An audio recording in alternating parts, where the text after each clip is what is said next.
मैं इस समय जंतर मंतर पर खड़ा हूँ।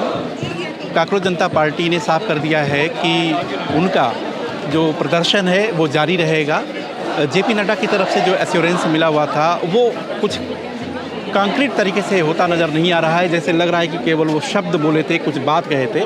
इन सब के बीच आप इस दृश्य को देखिए। ये स्टेज पर अभिजीत दीपके बैठे भी हुए हैं और थोड़ा सा फ़र्क आप देखेंगे कि 20 तारीख के पहले, मतलब कल जो पार्लियामेंट मार्च का ऐलान सीजेपी की तरफ से किया गया था, उसके पहले ये स्टेज पूरी तरीके से सजा हुआ था। लेकिन आज जो है स्टेज उस स्थिति में नहीं है।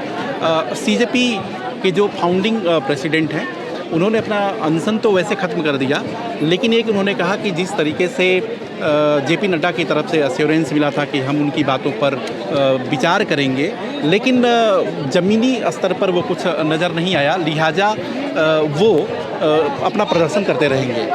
इसके साथ ही साथ क्या है कि उनका ये भी मतलब कहना रहा है कि दरअसल सीजेपी का जो विरोध है वो कुछ जिन मुद्दों पर है, अगर वो मुद्दे जब तक उनका कोई निराकरण नहीं होता है तो फिर पीछे हटने का कोई सवाल नहीं है। इन सब के बीच आप देख सकते हैं कि हज़ारों की संख्या में सीजेपी के जो प्रोटेस्टर्स हैं, समर्थन में जो लोग आए हैं, वो आज यहाँ पर डटे हुए हैं। हालांकि कल से थोड़ा फ़र्क ये है कि कल दिल्ली के अलग अलग जगहों पर सीजेपी के प्रोटेस्टर दिखाई दे रहे थे और टीयर गैस के गोले, तमाम सारी चीज़ें छोड़ी गई थी। सिक्योरिटी का अरेंजमेंट तो कल की तरह ही है, लेकिन यह है कि अभी भी जंतर मंतर पर हज़ारों की संख्या में प्रदर्शनकारी डटे हुए हैं और उनकी मांग सिर्फ इतनी सी है कि शिक्षा व्यवस्था को चाक चौबंद किया जाए, दुरुस्त किया जाए और धर्मेंद्र प्रधान का इस्तीफा जो है होना चाहिए। जब तक वो इस्तीफा नहीं देते हैं तब तक ये प्रदर्शन होता रहेगा।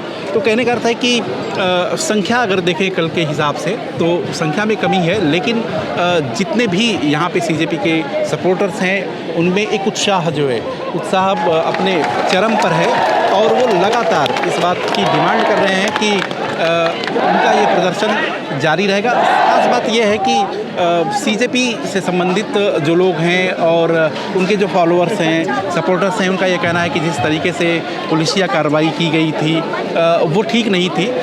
वो तो शांति के पुजारी हैं, शांतिपूर्वक तरीके से अपना धरना प्रदर्शन कर रहे थे, पार्लियामेंट जाने की तैयारी कर रहे थे, लेकिन ये कि जबरन उनको रोका गया, महिलाओं के साथ बदसलूकी की गई।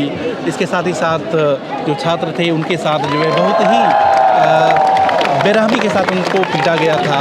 लेकिन ये है कि ये सारी चीज़ें जो है बेरहमी हो, उसकी दमनकारी जो नीति हो और दमनकारी जो कार्य है उससे वो झुकने और रुकने वाले नहीं हैं। एजेंडा पर वो कायम है और निश्चित तौर पे पार्लियामेंट मार्च की जाने की जो उनकी योजना है वो रुकी नहीं है, वो टाली नहीं गई है। ऐसे में देखना ये ज़रूरी है कि पार्लियामेंट मार्च का जो एक ऐलान हुआ था कल तो नहीं हो पाया, लेकिन क्या आज वो पार्लियामेंट तक जा पाएंगे या नहीं जा पाएंगे, या वो इंतज़ार कर रहे हैं कि सरकार की तरफ से कुछ बेहतर, कुछ ठोस चीज़ आए। क्योंकि जेपी नड्डा ने एक बात फिर कही है, जिनसे सीजेपी के जो आला लोग हैं जाकर के मिले थे, और जेपी नड्डा ने कहा कि आज कहा है कि बातचीत ही एक रास्ता है और बातचीत के ज़रिए ही कोई भी मुद्दा हो, कितना भी जटिल मुद्दा हो, उसको सुलझाने का, उसको सॉल्व करने का एक केवल सिर्फ और सिर्फ बातचीत ही है। और बातचीत के लिए सीजेपी या जो भी लोग इस तरह के प्रदर्शन में शामिल हैं उनके सामने केवल एक विकल्प ही है कि वो बातचीत के लिए आ जाएं और सरकार जो है पूरी तरीके से तैयार है। कैमरा पर्सन मोदी मोहम्मद के साथ मैं ललित राय।